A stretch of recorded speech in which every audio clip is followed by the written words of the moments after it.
You can now stream the forbidden documentary Occult Louisiana free on Tubi TV, which is available on Fire Stick, Roku, iOS, and Android.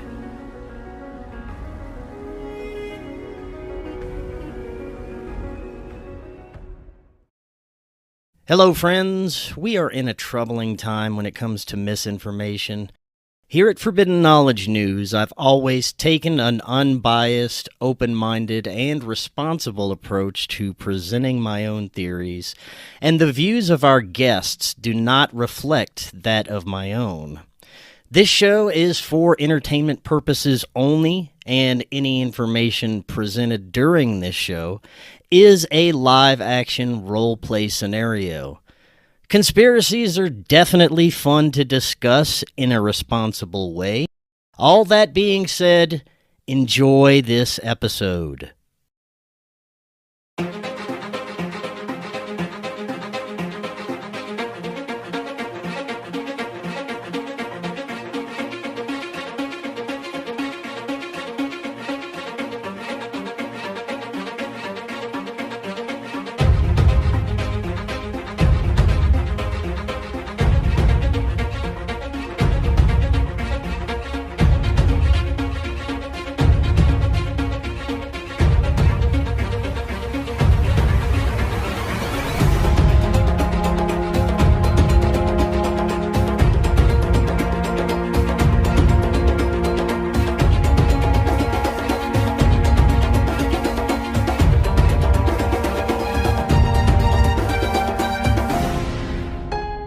Welcome back to Forbidden Knowledge News. I'm your host, Chris Matthew. Today my guest is Ole Dammegard. First, I have to tell you about my incredible experience with Magic Mind. Magic Mind has been my answer to lack of energy, stress, and sluggish mental performance. I started using Magic Mind a little over a week ago, and I started to notice my energy levels right away. By the third day, I noticed more focus and clarity even when I was editing. I've now replaced my daily morning coffee with Magic Mind, and the steady energy levels and mental clarity is exactly where I need it to be. Right now, if you use the link below, you can get 50% off your order with their Black Friday special. Don't miss this awesome opportunity to try Magic Mind and experience the benefits for half the price. Click the link below or visit magicmind.com/forbiddenbf to get 50% off your Magic Mind experience. Also, be sure to check out the Forbidden documentary, Occult Louisiana, available on Tubi and multiple streaming platforms. If you listen through any podcast player to Forbidden Knowledge News, download our episodes through Spreaker. And finally, we are booking guests for January. If you have suggestions or you'd like to be a guest, email me forbiddenknowledgenews@gmail.com.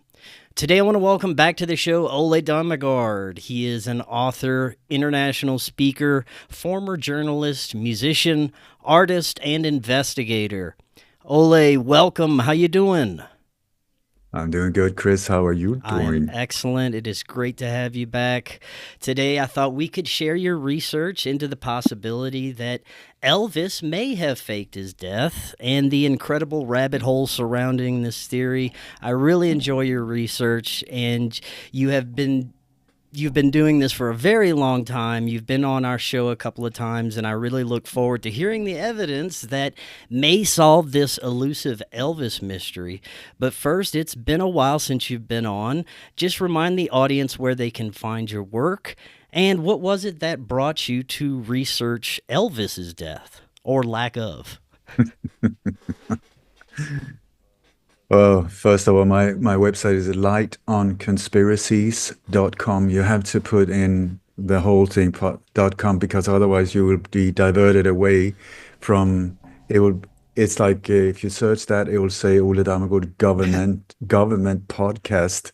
It's like, what the?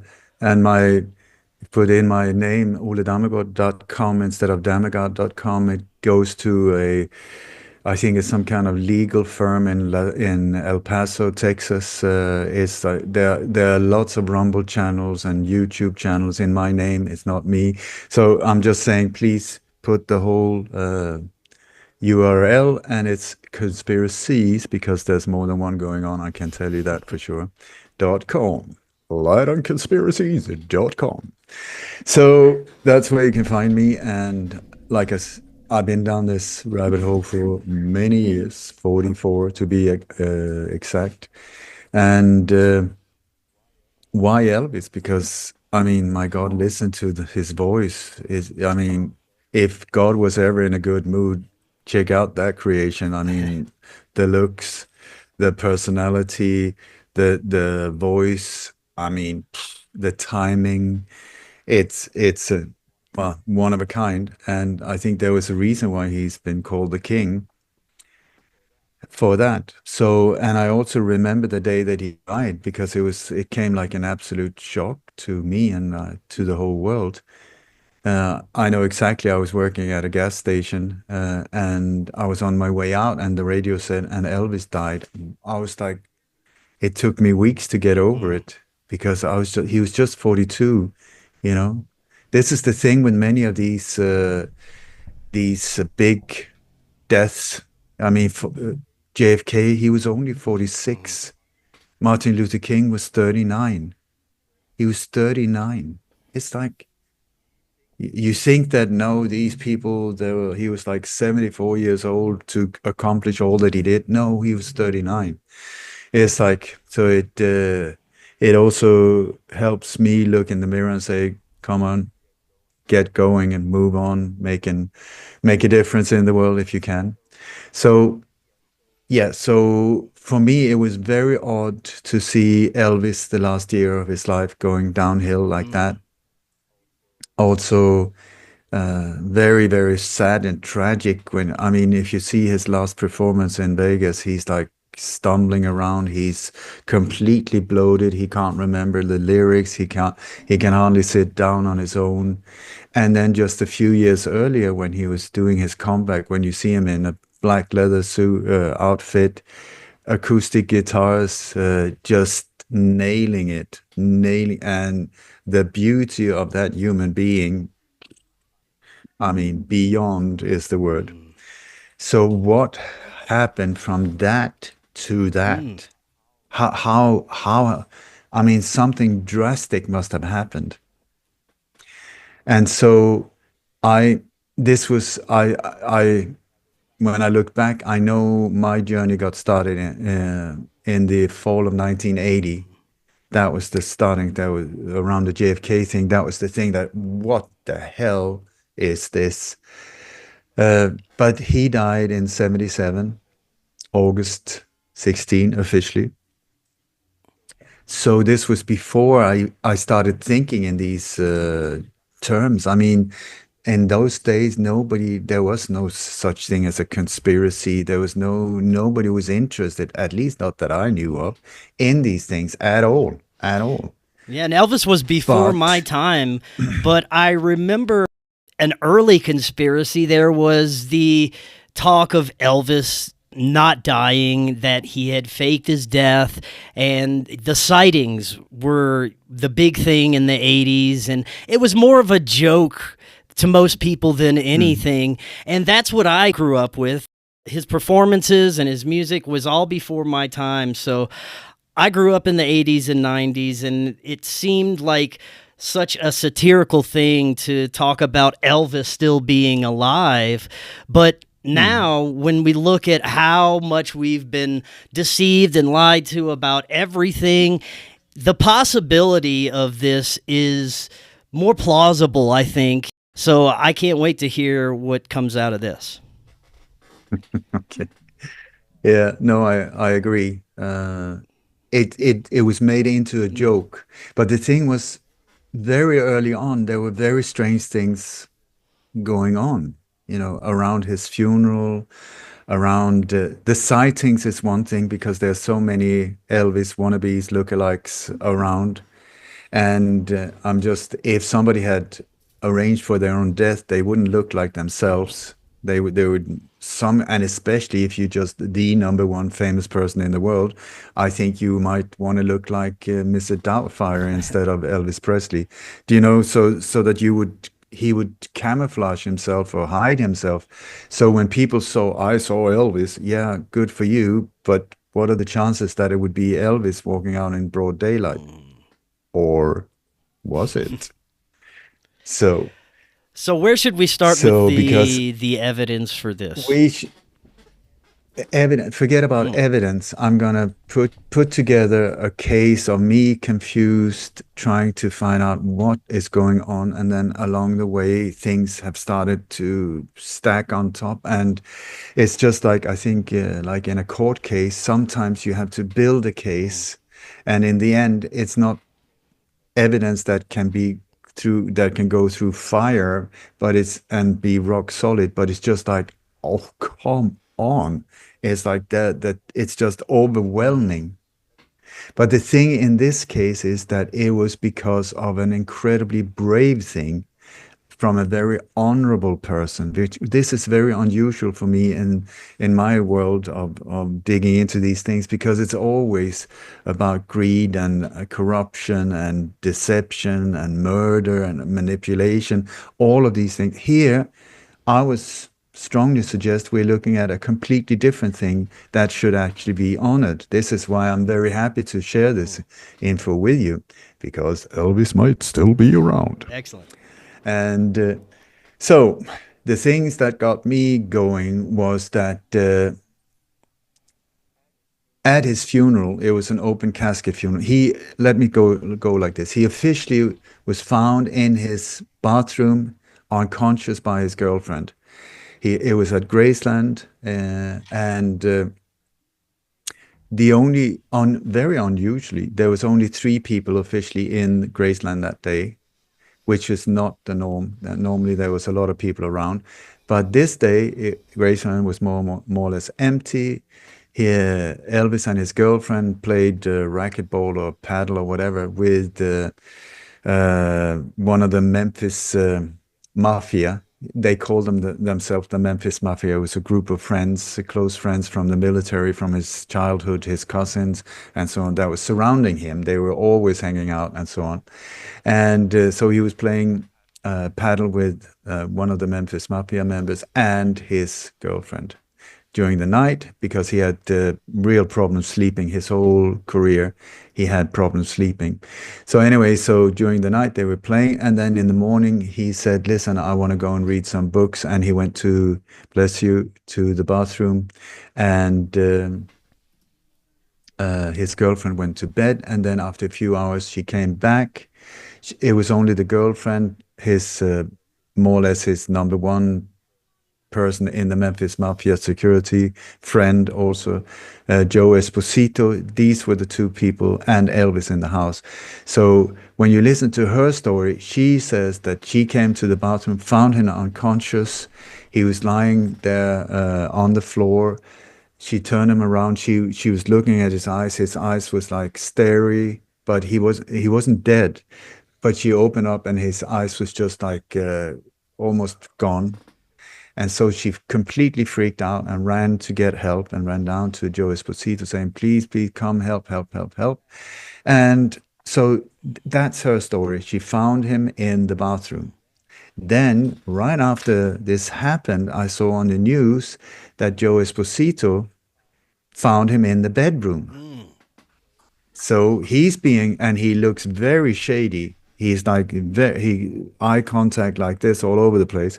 So when he's being interviewed, he said, I found him in the bedroom. So in the bed, he says, yes. I would say there's a big difference. Either you have the bed in the bathroom and it's just the wording is wrong, or we're talking about 2 different locations of the same thing. Not really what. These are the things that sort of. And then I heard an interview with his cousin, who said that it was a horrendous experience for him. He came in, he turned him around, he was blue and bloated, and his tongue, half bitten off, was black hanging out of his mouth. So you please tell me, how can these 3 stories be told? Okay, so officially he died. He was taken then in an ambulance to the hospital, where they pronounced him dead. He was dead. And so first there were all of these rumors spreading that this body was packed with so many heavy drugs. I think there were 9 different very, very severe drugs found in this body. But the official narrative was that he died from a heart attack. So we had drug overdose, and after being told that Jimi Hendrix died from an overdose, he did not. He was killed, drowned in red wine. Janis Joplin, Jim Morrison, big question mark around Jim Morrison. All of these people dying from overdoses, that was with a question mark. And here, the king of rock and roll, who was not a drug addict as far as people knew, he was not into LSD and Lucy in the Sky of Diamonds, that whole thing. He was completely standing against these things, at least officially. So what was going on there? And how come suddenly this thing, heart attack, boom, no, it's a heart attack. That was the thing that was pushed through. And then Vernon Presley, Elvis' father, made sort of sealed the documents for 50 years. I think it was 50 years from the official autopsy that was never made. There was no autopsy done. There was no police investigation done. There was no any kind of investigation looking into if he had all of these drugs in him. Where did they come from? There was no analysis of the stomach content. There was nothing. And it's sort of like, this is only the most famous person in the world who died apparently under somewhat mysterious circumstances. What is going on? Well, I can also remember all of the different stories about how he died that I heard. Was it an overdose, or did he die on the toilet of an aneurysm because he was constipated from painkillers? There were so many different things that was being presented about how he died. I completely agree. And then you have from the funeral, he died, the world was in shock. And then they had this open casket funeral. And another of his cousins, Jesse Smith, I think his name is, he was interviewed and he said, well, the body didn't look like Elvis. Okay, his nose was different, and he was sweating, and also a sideburn seemed to have been loosened, coming off, and the head. He said a headpiece was glued on wrongly. It wasn't glued on in the correct look, and there was even a fan put in the casket because there was a heat wave going on at the time. So what was that? And also the photo of the guy of Elvis in the casket looks like a young version of Elvis compared to the bloated version that we saw just before his death. Do you know, is there an official see, coroner's report that the public can access? No. Interesting. This is also, where is it? Where the photos from the autopsy? Where the documents? No, they were sealed by his father. Why were they sealed? Interesting. Why? Do you see what I'm saying? This is where this brain activates and says, Mr. Geek, time to go to work. What is going on? What is going on here? Like, and another person who was at the funeral also said that Elvis, who used to practice karate a lot, his knuckles were quite some of them a little misfigured from the hitting. He was quite good, but he really enjoyed, bricks and hitting stuff like that. And so his knuckles were like that. But he said the hands of the body in the casket were like a teenager, like very soft, very, very young looking. So here we have like major question marks around where he was found, what he died from, the body in the casket. Like, what on earth? And this was part of spreading all of these rumors, of what happened. Something very strange happened here and also sightings of Elvis, which is really difficult to know because Elvis has, like I said, a lot of lookalikes who walks around looking like Elvis, but is it Elvis? And most of the time it is not. So so I got interested, and but I never really was diving that deep into it because I was just it was just becoming a bit like a joke, just like you say in the 80s, 90s. It was like, yeah, and so what? It's like not a real biggie compared to other stuff that was going on in my life with JFK, Martin Luther King, Robert Kennedy, Olof Palme, all of these major ones. So so over the years, I've just kept an eye. I've kept my radar. Elvis has been on the radar, and then I've just like whatever information I got over the years, I just collected. I have, I think, the world's biggest research vault in of all when it comes to murder cases and conspiracies globally. It's like more than 6 terabyte. You can get it on my website, lightonconspiracies.com. And because it's very important to keep this information for generations to come because they are deleting it. Real history, real truth is being deleted as we speak. This interview might not be there in a month's time. It's that bad. It's like it's just being like a book fire burning party. So anyway, so over the years, also things like Elvis's body was officially tried. There were 4 people that came to the morgue to try and steal Elvis' body the day after he died. They were arrested by the FBI, but it was in the news. Okay, that's weird. And then the body was moved instead of to a cemetery, it was moved to Graceland. So Graceland was turned into like a memorial type of place. And then the tombstone itself on the grave is misspelled. The name is misspelled. It's like Elvis Aaron Presley, but Aaron with two Mm. A's. And Elvis never spelled his name with 2 A's.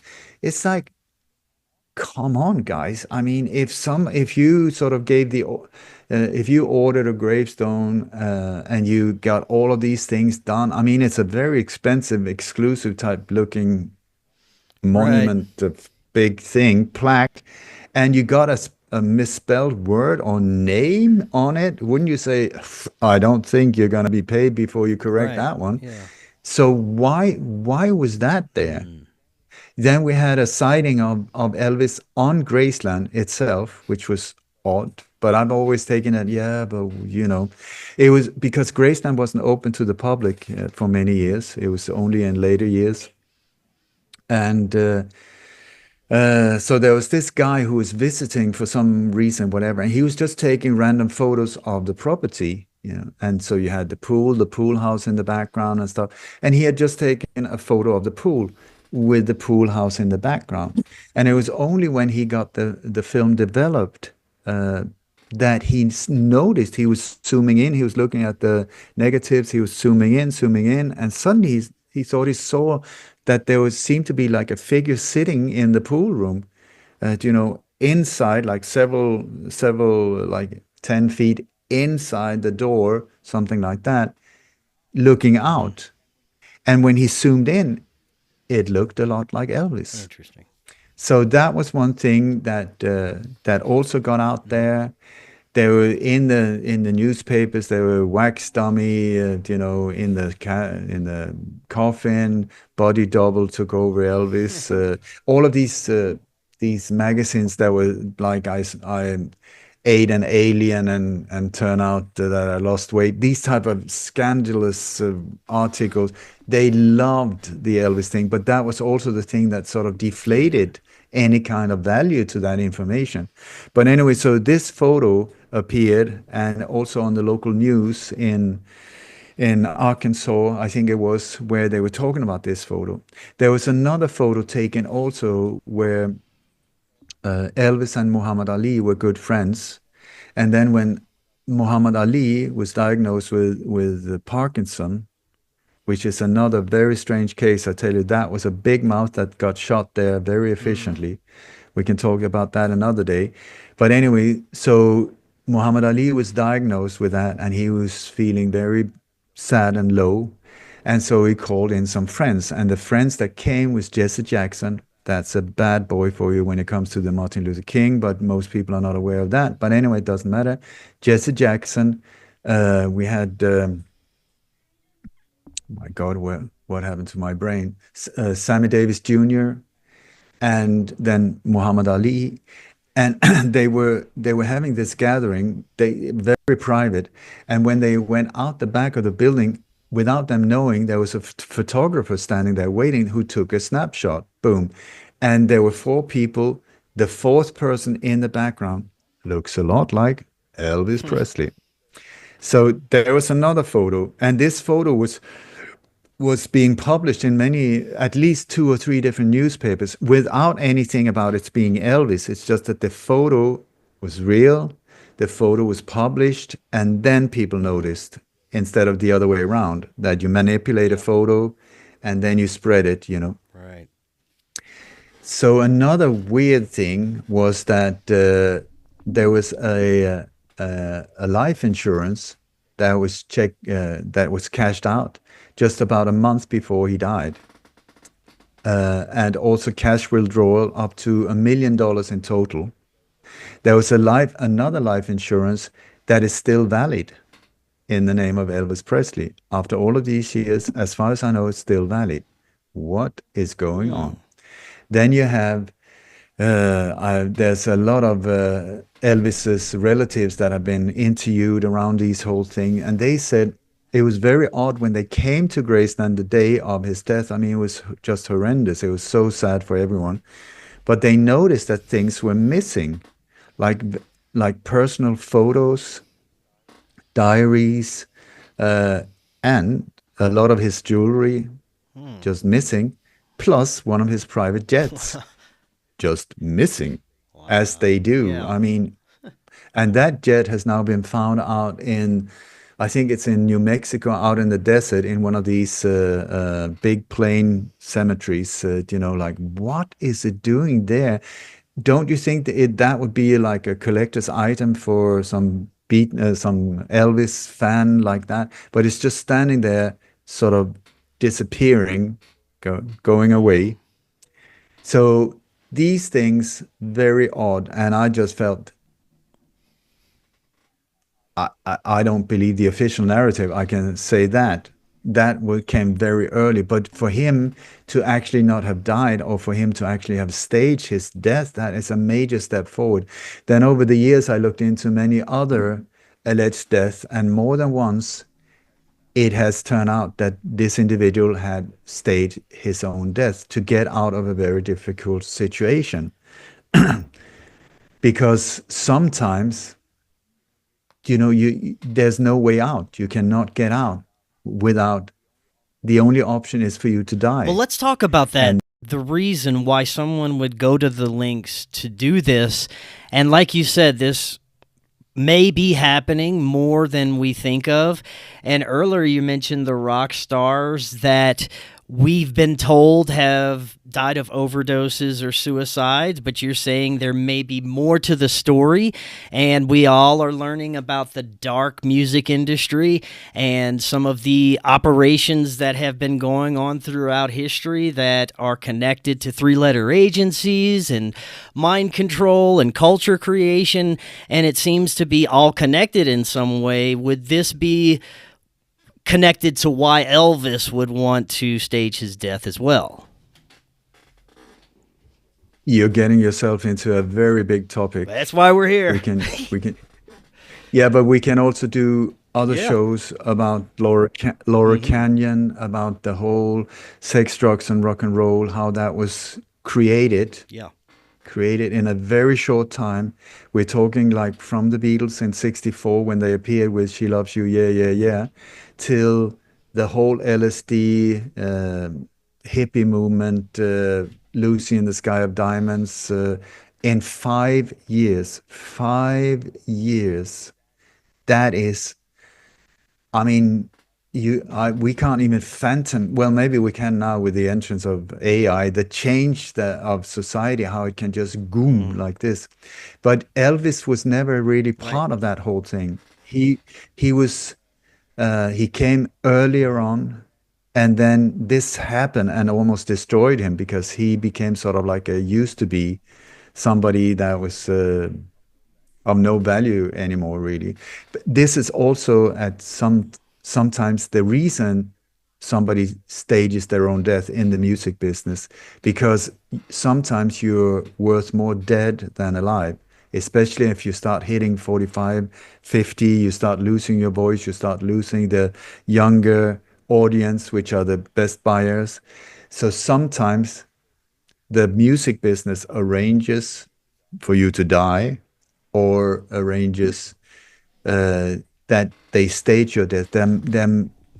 Many, I don't want to say many, but there's at least a handful of very, very suspicious deaths where we have to question, like, really, really. Hmm. And I'm a friend of Chip Tatum, who was he was the pilot for all the presidents from Richard Nixon up to George Bush Sr. He was also the commander of Pegasus, an ultra secret hit team of assassins that was sent around. He was part of taking out at least 14 people. This is not an amateur, and an extremely good pilot.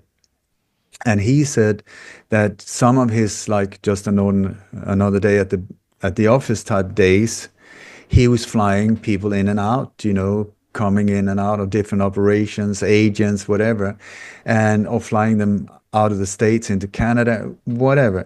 He said that more than once he was flying people where he didn't ask questions, but he looked over his shoulder and said, "Oh my God, I thought you were dead." Mm. So this is, I think it's more usual than we think. There's also the federal witness protection program, where people are given new identities, and also if you got money, this is something you can accomplish. Check out Breaking Bad. When things were going really bad for them, what did they do? They tried to get out by creating their own death and leave, get to a complete new location.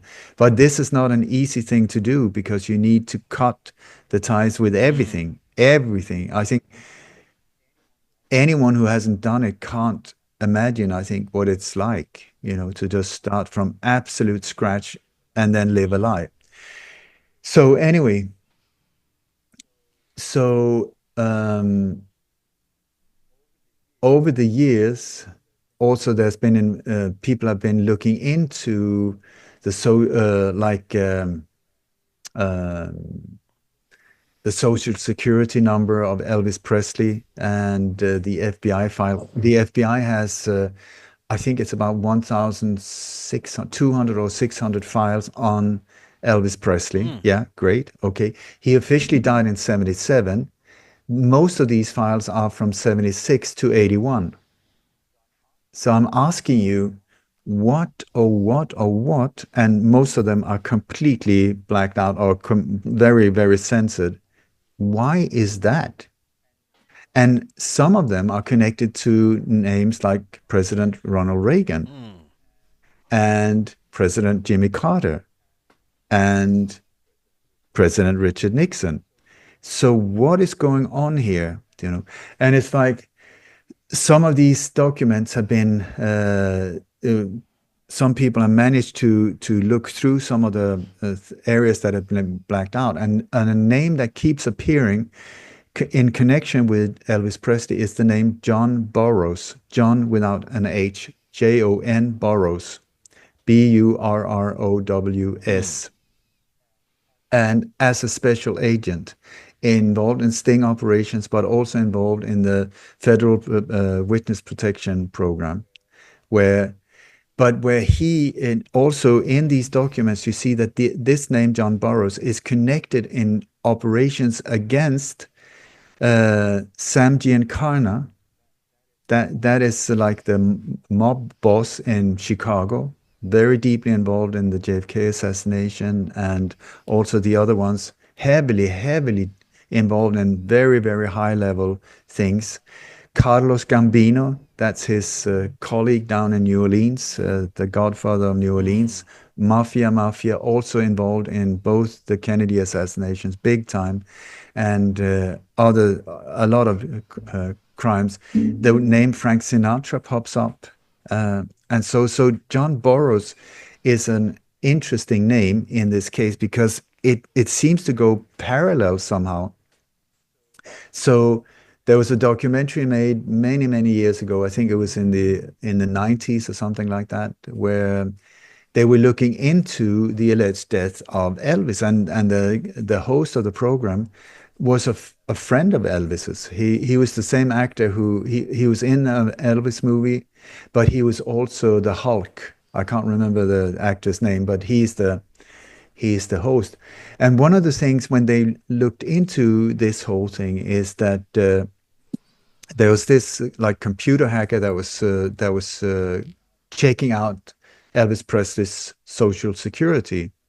No, that's not true. His credit card thing, his and so Elvis's stops at the time he dies, but the name John Burroughs keeps popping up, and it starts at Graceland. When Elvis stops, John Burroughs starts, it seems like. And then you have all of these reports from credit card, this and then all over the states, especially in the eastern part, from Chicago down to Arkansas, down to Tennessee, in that area, where a lot of things are going on around John Burroughs, and also sightings of Elvis that are like almost following each other.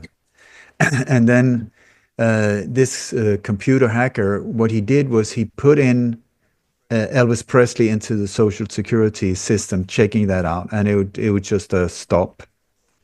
But then he found Elvis' social security number, and he put that number in, and suddenly Elvis Presley popped up the way it should. But also John Burroughs. Here we have that name again, John Burroughs.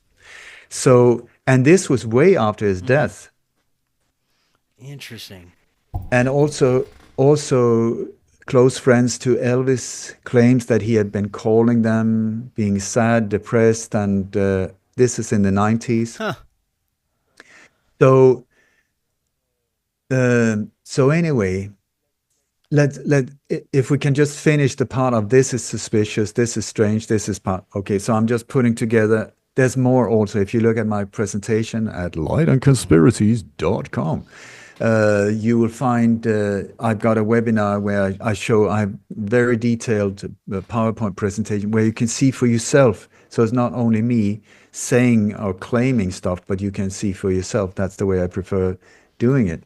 So anyway, now let's go to what I believe happened. So the thing was with Elvis that he was a very traditional American person. He was not sort of like a way out there.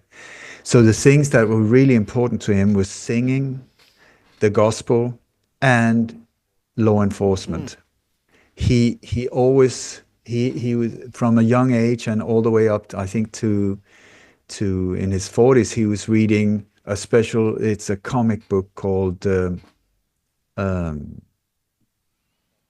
Captain Marvel Jr.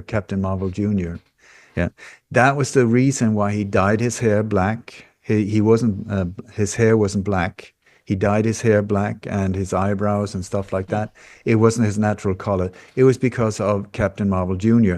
That was the reason he had this thing hanging down like this. And also, that was the reason he chose Priscilla, because she looks exactly like Captain Marvel's girlfriend. I mean, she's a spitting image.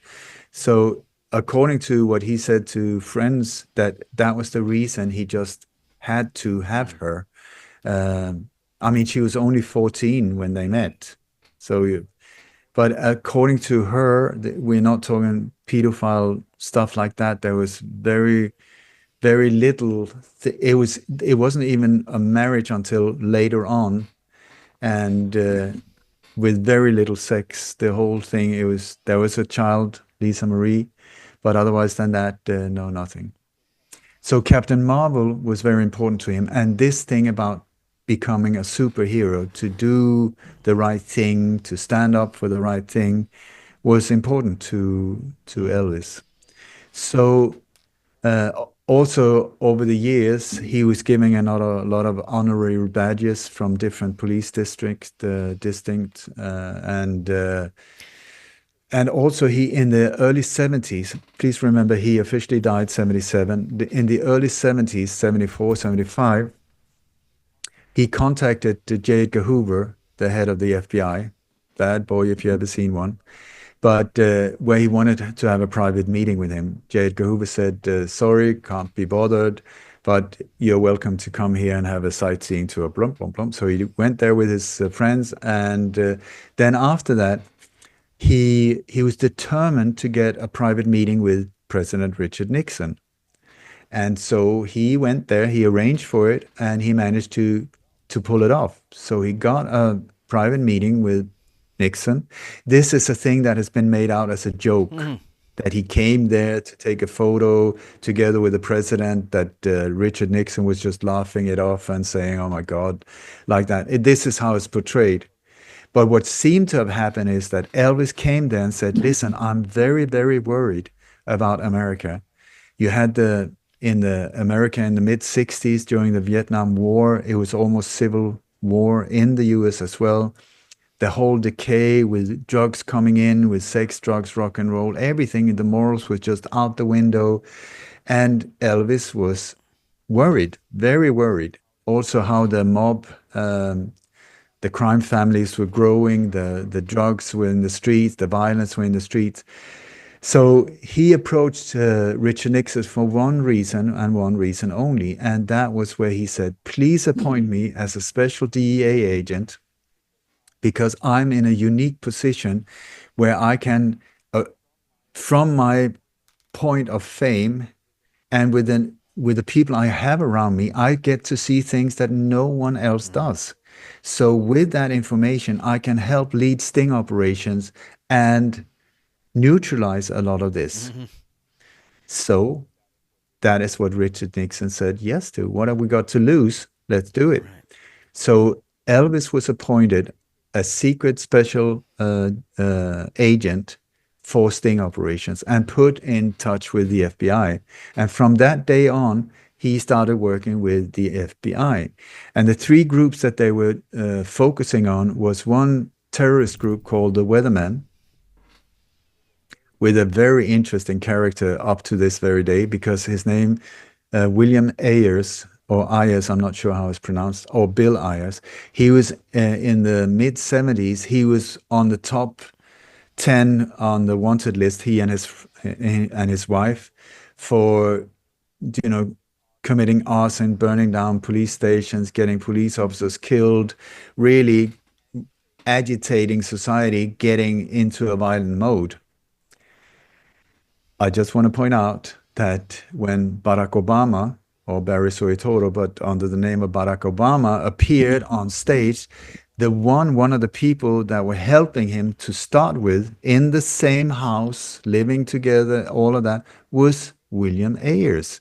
And it's also claimed now that the guy who wrote Obama's biography was William Ayers, not Barack Obama. So this dude, who was officially a terrorist there, that Elvis did everything he can to stop, then suddenly pops out in the White House. You have to ask yourself, what is going on? And we can do a whole different thing about Barack Obama and Michael, that whole thing, if you want to. But anyway, so just pointing it out. So it was the Weatherman with Bill Ayers in the top. That was on the sites. That was a group that needed to be neutralized. Then the Black Panthers, that was very, they were not like Martin Luther King. They were going a violent way, and Elvis and the White House saw them as a big problem. So it was the Black Panthers, the Weathermen, and the Gambino crime family.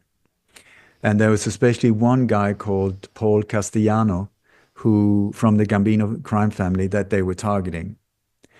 And so the way they did it was that it was very important not to show who was in charge of the whole thing, or who was the sort of the rat in the network, Elvis. So the way the FBI did it was that they hit one person at a time, like boom, boom, boom, boom, not take the whole thing out, because then it would have been completely obvious who had been giving it away. The only common nominator in that whole thing was Elvis Presley and the Memphis Mafia boys. So what Elvis did was that when he was doing his shows, he was almost like fishing girls out of the audience. He took his scarf and just threw it down there and pulled up a girl, one of these screaming young ones. And then after hugging her and all of that, he said, "Please wait backstage until the show is finished," which they did. And then one of the first thing he did when he spoke to these girls were asking them, "Are you a patriot? Do you love America?" And if they said yes, which I think most of them did, "Yes, oh King Elvis Presley, I will say yes to anything." So if they said yes, he then gave them a hug and handed them over to the FBI.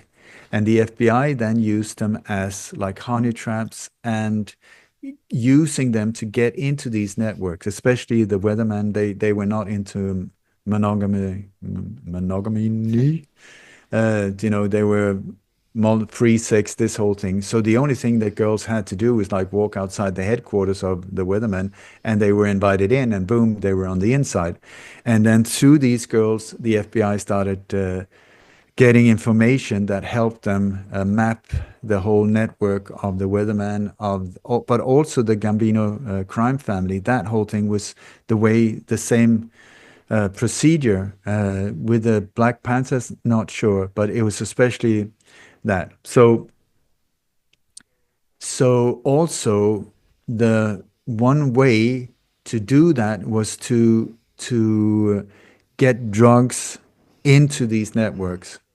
So the Memphis Mafia, the close friends of Elvis's, as far as I understand, were used. They spread the rumor the Memphis Mafia's got drugs. Come here, buy, we distribute.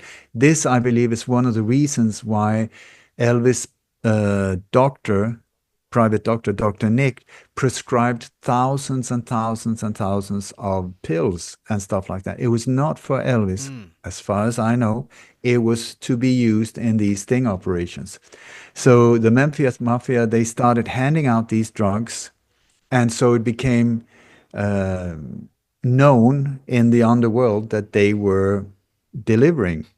And so the Gambino crime family and so on was starting to deal with them and so on. So, but through the drugs, the FBI was able to follow the drugs and also once again map the whole thing up. Very interesting. So he was very efficient. It was going very good.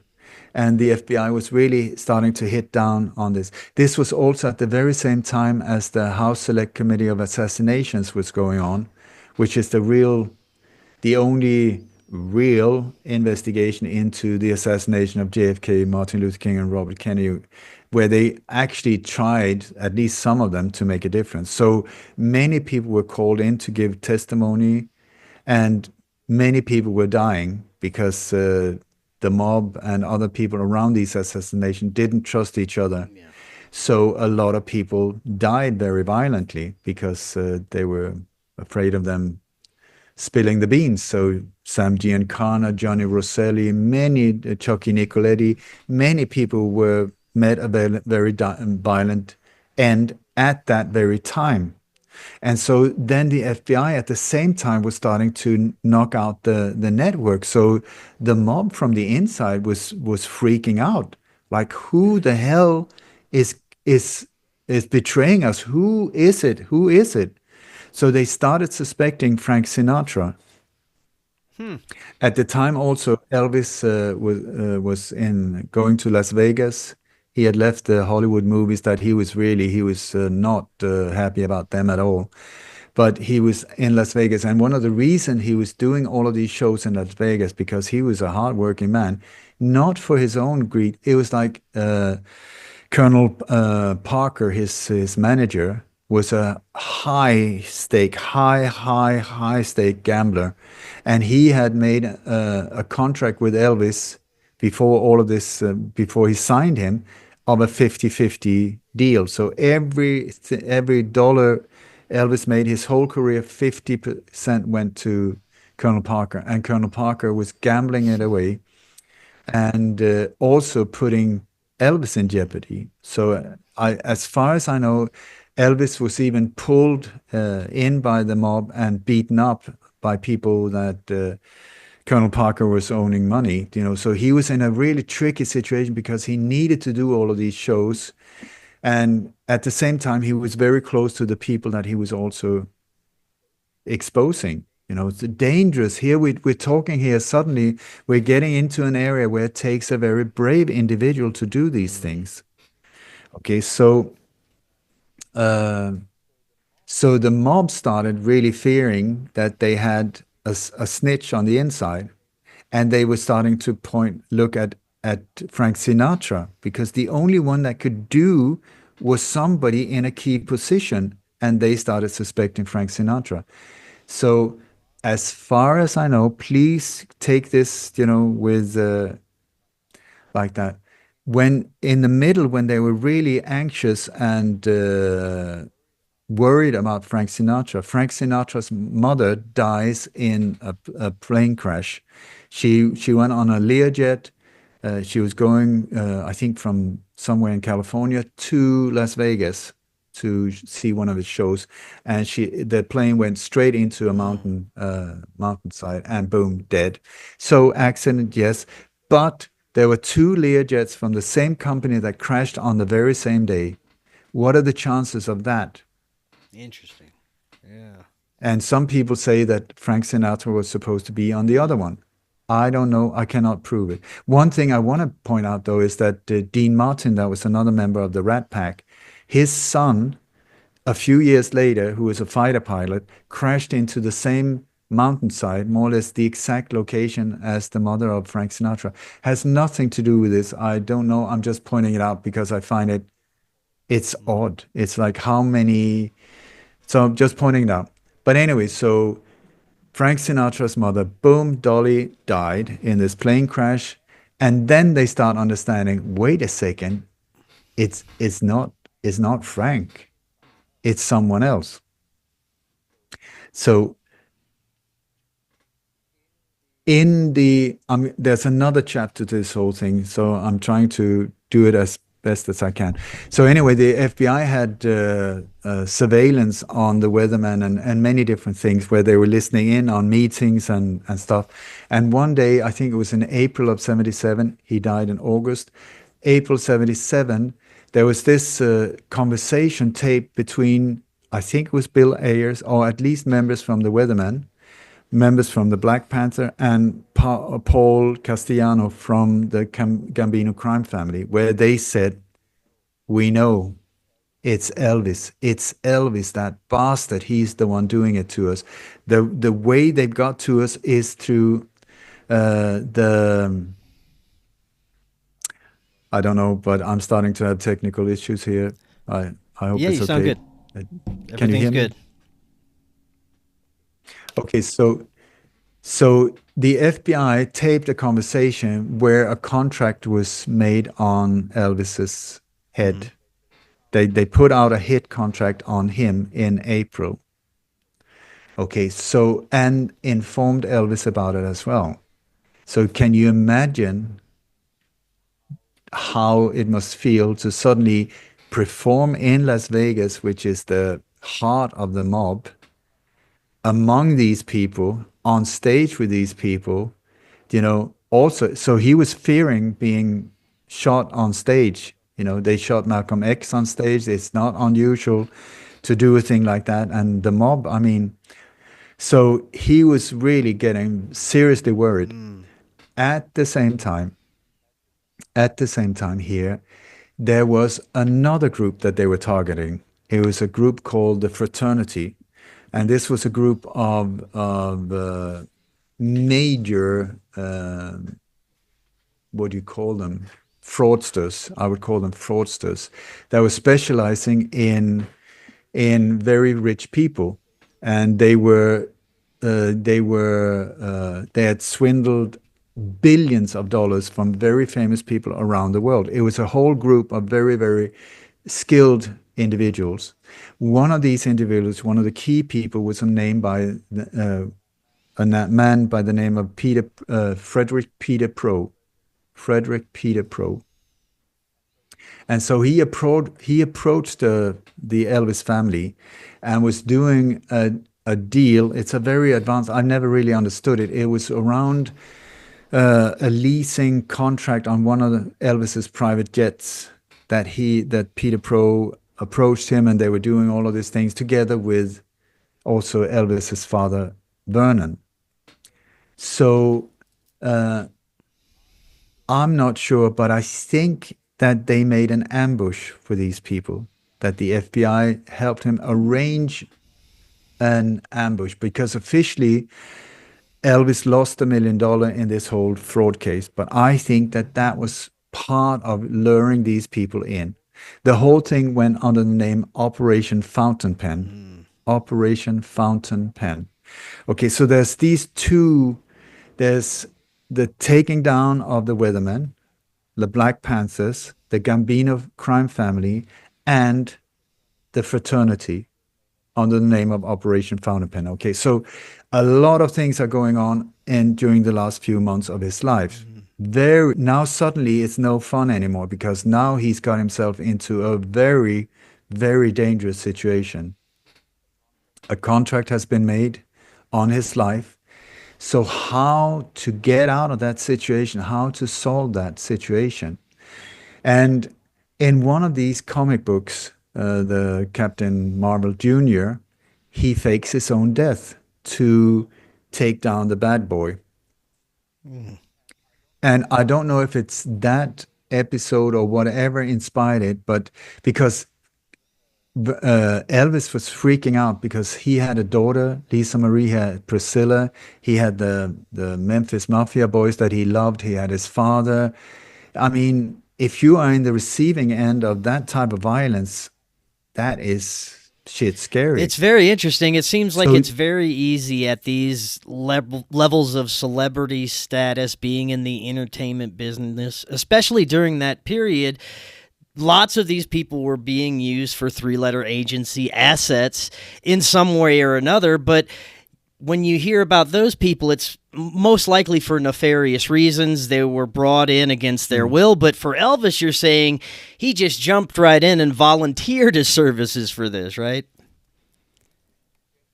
yeah, it's completely opposite with Elvis. This is why I honor him. This is why I'm very happy to tell these things about him, instead of it always being, yeah, they did this and it was so bad and it was so dark and it was so, here suddenly like, oh my God, Elvis, come on, this is amazing. What you're doing is freaking awesome. Right on. But it's not, we're not there yet, because it just goes on. So how to get out of that situation? And someone came up with the idea of arranging his own death. It was like Colonel Parker said, I can make twice the amount of money on you dead than I've done. And this is what he did also. So, and he said he had contacts in Las Vegas that could arrange in this. But at the same time, what seemed to have happened is that Dr. Nick, Elvis's private doctor, said that I have a patient, an Elvis fan. He loves you, loves you, loves you. And he's a little bit of a lookalike. He was very proud of that he looked a bit like Elvis. His name was Roscoe Holloway. Roscoe Holloway. He lived in Germantown, outside of Memphis. And he was terminally ill. And he only had a few months left to live. So Dr. Nick came up with the idea, let's approach him and see what would he say about maybe through his death save his hero, Elvis. And so apparently they approached him and he said, I would be most honored to.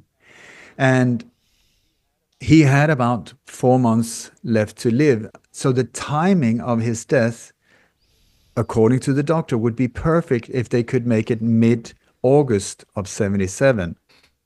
Okay, so mid-August was the thing. The only issue was that Roscoe Holloway was quite overweight. He looked like Elvis, but he was overweight. So see, here we have a body double, but overweight. And it's at that time where suddenly you start seeing Elvis chalking down peanut butter and bacon sandwiches like this, and ice cream in the kilo, just shoving it down, shoving it down, shoving it, gaining all of this weight. Also, I think he got diabetes, sugar overkill in his body. His body just said, "Fuck this! What's going on?" It's just, and that's when you start seeing him swelling up like that, and also the nerves because he had to perform. So imagine going around singing, suspicious mind. I'm caught in a lie. Oh my God, that whole thing on stage while maybe thinking that there would be an assassin in the audience. So you're saying this double stepped in completely and took over his life towards the end? No, not at all. Not at all. He was meant to be a body double at the time of death. Okay. So Elvis actually put on weight and started to he fit did that. He look. did. He had to get to the same weight class, sort of like from to get up to the heavyweight division to be able to match the body doubles weight. That's some dedication. Because no, it's one way to survive. Yeah. It was his way. That was the only way that he could survive, the way they saw it. And if you look at it, I don't know how he was going to get out. I mean, so anyway, so Roscoe White. Sorry, not Roscoe White. I'm in JFK now. Roscoe Holloway. Holloway was his name. He was getting sicker and sicker and sicker. Elvis was getting fatter and fatter and fatter. And the whole timing was set for the 15th of August. They were talking to the grand jury. They were all of that to time it to mid-August, because Roscoe need to die, Elvis need to die, survive, and so the whole thing is coming to an end. It was a matter of also Elvis surviving any attempt on his life or whatever, because there was a contract out there on him. This is also one of the reasons Elvis has left the building. Get him out, get him out, get him out, So, and also he had extreme insomnia. In the last few months of his life, he had these concerts and also private parties where people were feeling like it's almost like he's saying goodbye. It's almost like he's saying farewell, and it was a very strange feeling to the whole. He was very emotional at times and stuff. People didn't get it at all. Then on the 15th of August, it was arranged that he would be called in as a witness in front of the grand jury against the fraternity and also against the other parts of this. The whole thing with the weatherman, everything was prepared. There was 12 people indicted, and I mean, they were going away for a long time. This is a little bit before. But the FBI decided to drop the case because it would be too obvious that Elvis was the key individual. And Elvis was furious. He was like, all of this for nothing. But anyway, so it came to the 15th of August. On the 15th of August, Elvis left. He went to the dentist, got his teeth checked out really, really carefully. Because, I mean, if you go into a different life, then your teeth would be a good thing to have sorted. So he went to the dentist, and then in the evening, there are photos of him going in this black limo to give as a witness in front of the grand jury, and which he did. And the fraternity was sent. They went down. Frederick Peter Pro, and these people were sentenced. Boom. Wow. And then the very next morning, we're being told Elvis Presley dead. Wow. So, okay, so that was the next chapter. Are you ready for the next one? Let's do it. Okay, so the whole idea was that Dr. Nick was going to give Elvis a bit almost like a tranquilizer, making his pulse go down, making him his so that he would appear half dead to his girlfriend. That she would come in, find him on the bathroom. First, they planned on the bed in the bedroom, in the bed, then in the bathroom. I think the reason for that was because they couldn't really fit in Roscoe Holloway's body in the bedroom. There was no really good place to hide it, so they took the bathroom instead because there was a closet there. So the idea was to that Elvis would be tranquilized, boom, to appear more or less unconscious. She would freak out, run down. They would keep her away from the room. The body switch would be done, that Roscoe White's dead body, boom, out on the floor, Elvis into the closet.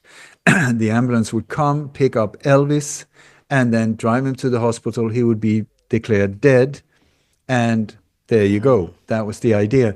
The idea was also that while all of these things were happening, Elvis would be getting out of the window. This was on the second floor of Graceland. They had prepared so he could go down the side of the wall on the backside, and then a government helicopter would fly in, pick him up, and fly him out. That was the plan. But as always, things go wrong. This is standard with any type of operation, you know, things go wrong. So I believe when you hear how she found Elvis, yes, he was drugged down because she checked his eyes, and it was very like staring. So he was some kind half tranquilized like that. The bedroom problem with Joe Esposito's version, he said, I found him in the bed. That was an earlier version, so he just messed it up because he was nervous. His cousin's variation, where he said he turned Elvis over and he was all blue, bloated, and with a black tongue half bitten off, sticking out of his mouth. I think Roscoe Holloway didn't really time his own death. I think he was hanging on longer than expected. And so I think that whoever, I don't know who, strangled him, because that description of a body is a strangled person. This is what you see when somebody's hung themselves, black tongue, sometimes half bitten off, blue face. That individual died from strangulation. Or they tried to kill him with the drugs. Maybe that's why all of these heavy drugs were found in the body. To die, dear Roscoe, die, come on, give it up, give it up, give it up. And they couldn't. So he was suffocated, I think. Wow. That Very sorry, Roscoe, but it seemed like even though you were mortally ill, that you were murdered. Yeah. I'm not saying Elvis himself did it, absolutely not. I'm saying that the FBI in the background, whoever was part of this whole stage thing, took care of business. Right. So apparently the ambulance takes off. People noticed, you know, in the surroundings. I mean, Graceland was a famous place at that time. There was a lot of people coming there on a daily basis, trying to look in. Where's Elvis? Look, you know, like maybe we can spot Elvis when he's out riding, whatever. So when the ambulance was called, a lot of people started gathering. And so the helicopter, when Elvis got out first of all, it seemed like he was locked into the closet, so he couldn't get out. He had to knock his way out of the closet. The closet had to be repaired afterwards. But anyway, so he got out of the building on the backside of it and was waiting to be picked up by the helicopter because his body officially was being driven to the hospital. He couldn't be seen there. But when the helicopter came in, there was already such a big crowd gathering outside that they decided, we have to abort this operation. We have to abort because it will just be too obvious. The helicopter lands, people see us fly Elvis out of there. So the helicopter took off, and instead Elvis had to hide, and he decided to hide in the only building that was there that nobody would really look into, which was the pool house. So it seemed like, I'm not really sure here because he's also been observed at the airport in Memphis, but I'm not sure of these sightings, so I don't know. But at least some of the time he spent was in that pool house. That's where the photo is taken, also where he's in there. And I think that was a few months after his death. So, so after his death, he took this new identity. This is the reason also why all of these uh, important photos from a personal side of the to see an emotional value of his daughter, of his father, of his mother, some of his favorite jewelry, all of these things were Mm-hmm. disappeared. His diaries disappeared. His private jet was somehow flown to another place where it could be used. But also, you had this life insurance that was cashed. You had all of these things that happened before his death, building up to the death, so that he was quite loaded. He had at least a few millions in the pocket when he officially died. So when you start seeing the trail now of not Elvis but John Burroughs, it starts at Graceland and then it starts moving around where he's keeping a very low profile in, like areas with very little population. One of the things is that to his benefit was that there are all of these Elvis impersonators walking around. So he could just look like one of these ridiculous guys in an Elvis suit like that. And he later told friends that one of his favorite things to do was hang out at these Elvis conventions where everybody was looking like Elvis, where he was just himself. And people were coming up like, wow, you're almost there, almost there. You just, like the nose is not really right, Yeah. but otherwise, then. So he loved hanging out with like-minded and similar-looking individuals. But he kept working for the FBI, and they kept doing these sting operations. He approached before his official death. Tried to he got a meeting with President Jimmy Carter, but that didn't lead to anything because he wanted to find a way out of this situation. And then later on, we find in documents that he had meetings. I think in 1988, I think, with President Ronald Reagan. There is a photo of the two together, but I don't know if it's manipulated or if it's real, or it's very hard to know. But the documents seem to show that he approached Ronald Reagan as well. And what I believe was it was not meant for him to disappear forever. He staged his death and then was waiting for this chaos to blow over, to the danger to just blow over. And instead, he was caught in a lie, just in suspicious mind, Mm. caught in a lie, no way out. What, you know. So, but I want to go back to his funeral because when he died, Paul Gambino, no, Paul Castellano from the Gambino crime family, who just saw these people being put away and they knew it was Elvis. They called up Colonel Parker saying, "You fart, we know that you set this up. You bastard, we're going to come and get you. We're going to kill you all." So everybody was freaking out because they needed to show that Elvis was dead. This is why they arranged for an open casket because that was the only way they could show here is the Mm. body. Because Frank Castellano sent four of his mobsters to steal the body from the morgue. Remember the four people that were Yeah. arrested for trying to, yeah, that was in the local news. And so, but they couldn't put a real Elvis in there because that would be too obvious. So what they did, Vernon, his father, had this wax head from Madame Tussauds. He had this Elvis wax head, and they had the mannequins from many of these costumes that Elvis wore. They were using the mannequin of the exact same size body as Elvis. So they took one mannequin, boom, down there, and they added the head, the wax head, and they got makeup and a hair piece, all of these things on top of it. But due to the heat wave, all of this was to show the mob he actually died. He actually died. Back off, back off. Um, so But the reason the body was sweating, it was the wax that was melting in the heat wave, and also the glue just came off, so the sideburns like this, and the reason they put a fan in the coffin was to keep the wax cool, so that it wouldn't, the nose wouldn't start like Yeah. dipping or anything like that. Wow. So there were more things also where they really tried to prove to the mob that he actually died. Yeah. So he disappears for a while in 2000 or 1999 or around the year 2000. There's a doctor called Dr. Hinton, who's a psychiatrist who steps forward on the local news in somewhere in Memphis or Arkansas, a TV station down there.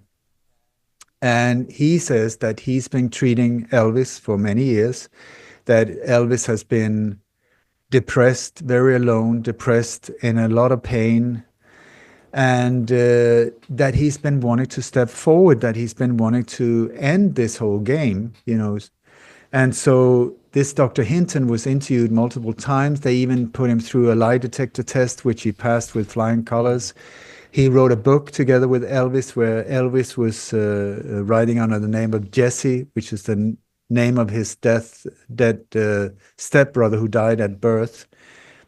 And there was a lot of handwritten letters in the book. Also, they had analysts looking at it. They say, we can't say it's Elvis. We can't say it's not Elvis. So that didn't. But the lie detector test, boom, 100% that Dr. Hinton was not lying. And Dr. Hinton said he's going to step forward the year 2002 to the world. But then things happen. We had 9/11 at the end of 2001. We had a whole new incredible gangster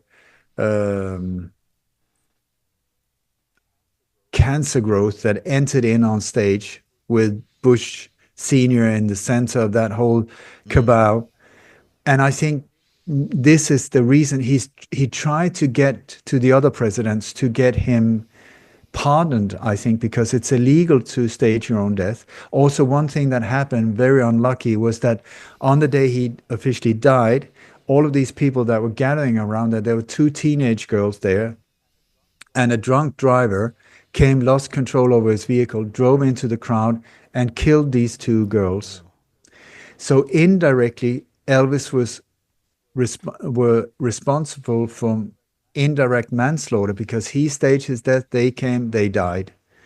So, but also he was caught up, I think, in a lot of legal stuff because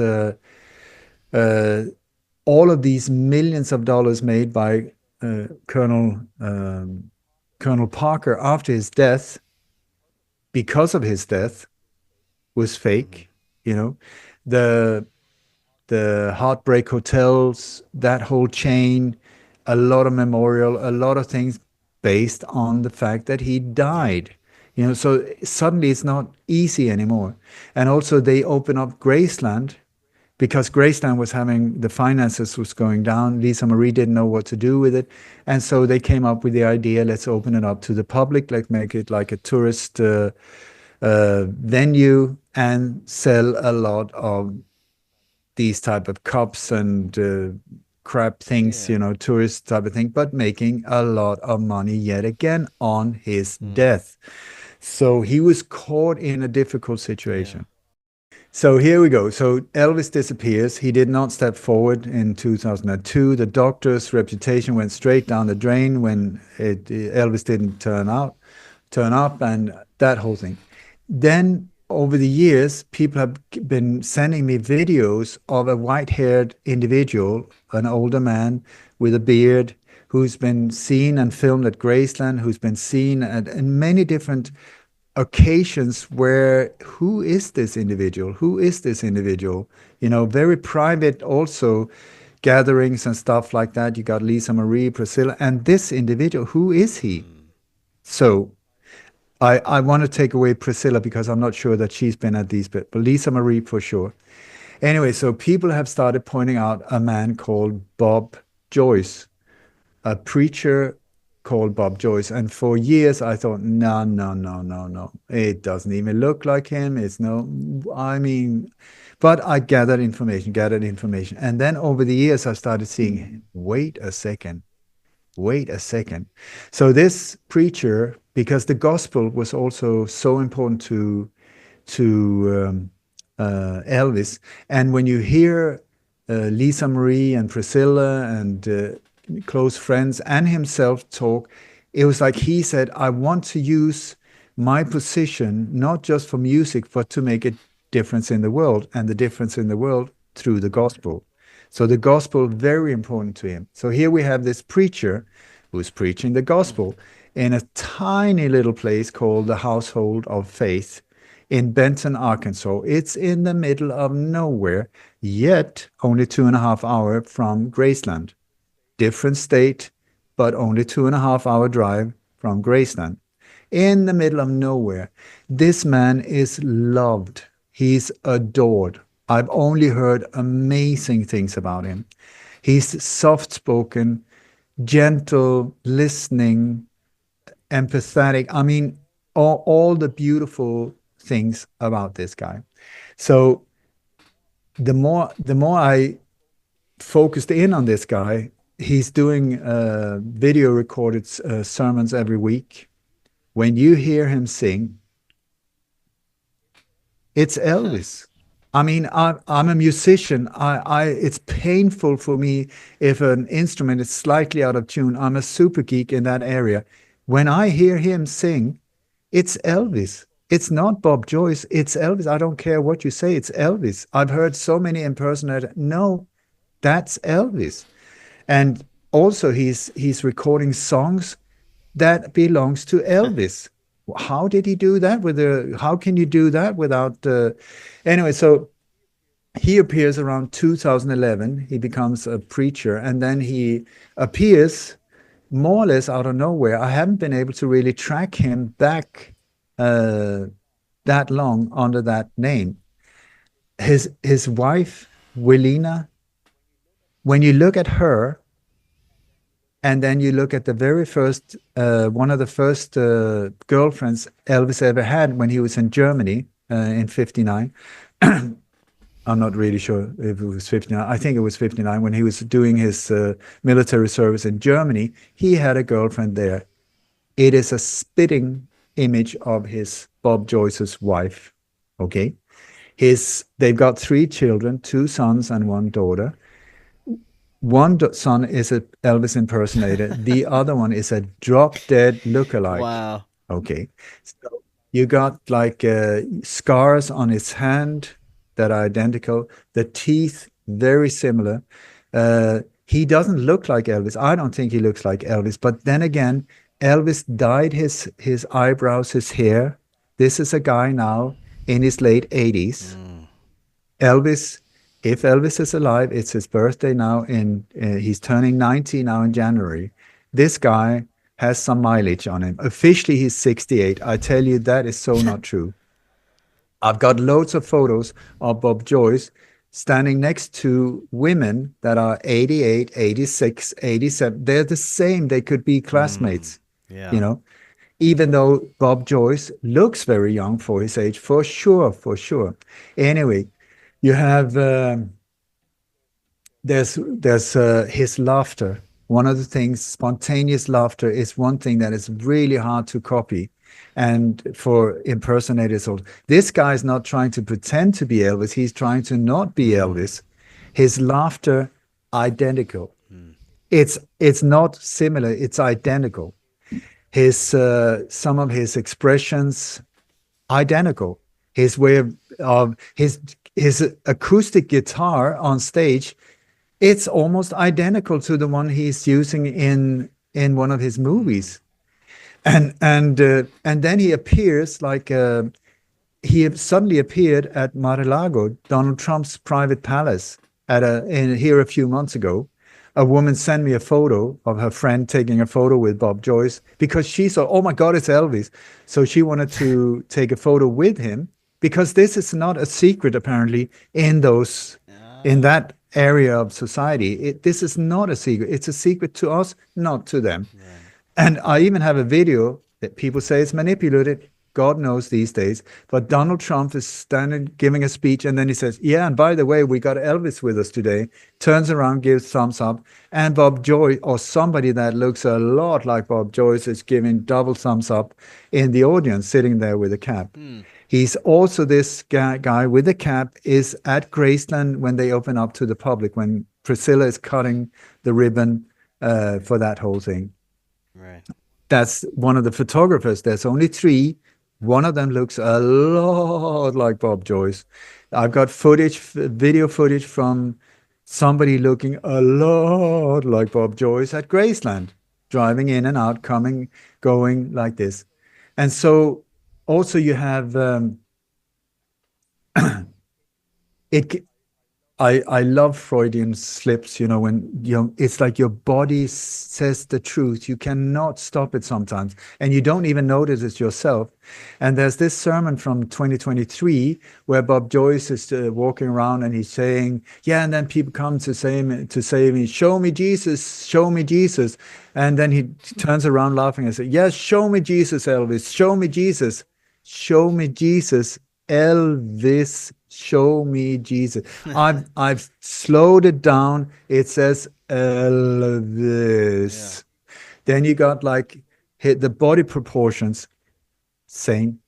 When you do a facial overmatch, it's the same. Yeah, but people say, what about his lip?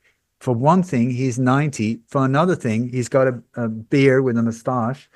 And also, I think that whole thing became like a gimmick. People saw the girl started screaming when he was doing this thing. So he was using it as a charmer, like a hit thing, with this whole thing. So him stopping it is one thing. Then you got another one. In one of these sermons, he said, "Listen, guys, we have to be serious here for a little while because I need to approach one topic here." So the thing is, people say I am someone I am not. I am not, nor have I ever been any other person than I am. What the hell does that even mean? Because person is not an identity. Yeah. That's for one thing. It's just like a legal term. So he's not saying anything really. I'm not a person, nor have I ever been that I am not. Yeah. That could be like a politician. But also he says, people want me to be one out of three. I would say Elvis, John Burroughs, Bob Joyce. And he said, but I'm only me. I'm only myself. And then I want to point out here, because when he's really not saying anything about anything except trying to approach it. Imagine also being a super honest man, a preacher, and then living a life preaching the gospel, standing in truth and living a lie. Come on, that's awful. But it's very possible that he's so locked in through legal terms and also to protect his family. Lisa Marie, who officially died, there's another big question mark, officially died. And these things where he's locked in, he cannot get out. But he's trying to, he's not hiding. He's singing Elvis songs.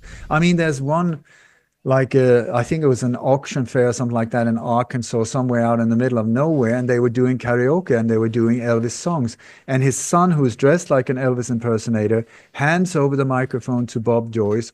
Holy shit, it's Elvis. And then I'm just going to finish off here. If you go into Bob Joyce, his Facebook page, if you're interested, go to bobjoyce.org. You will see all of these sermons. They're coming out on a weekly basis. Please understand, I'm not here to shame him. I'm not here to expose him.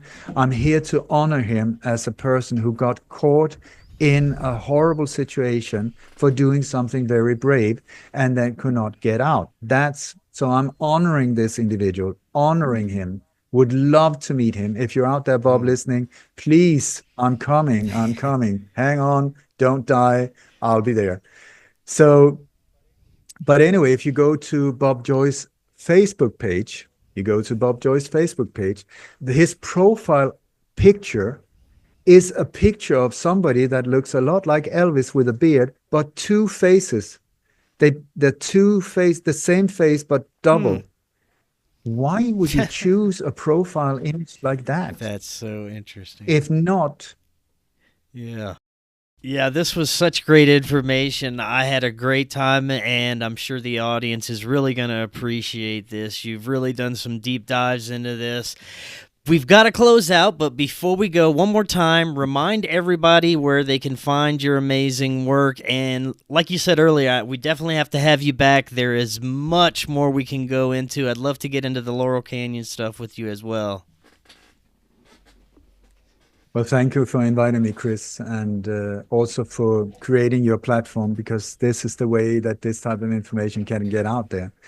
So my website is Dammegard, Dammegard.com, or lightonconspiracies.com. Like I say, you have to write the whole thing in there, otherwise you will be diverted away and you will never find the website.